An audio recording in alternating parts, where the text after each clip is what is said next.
Coins in Canada. Naglahi-lahi ang ilang mga coins, pero murag Pinas og naong tawa. 'Di ba? This is 10 cents, $1 and this one is 5 cents.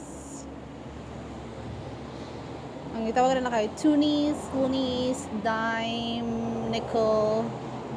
Nana siya ang tawag.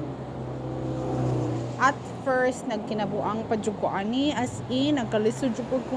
Oh my God, sa kashiring pa jud ko mag-work.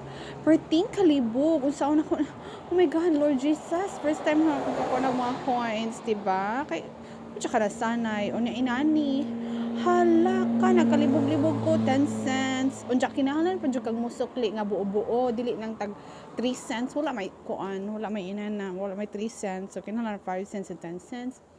Mo nang magbayad ka sa mga pagkaunan, full jud na imong bayad. Let's say wa jud na 72 cents, wa jud na ina 75 cents jud na siya. $8.75, $8 and like kanang mabuo jud siya ba. Mapaigo sa mga cents nila dinhi Muni loonies, dime og nickel og tunis. Wala ko tunis karon.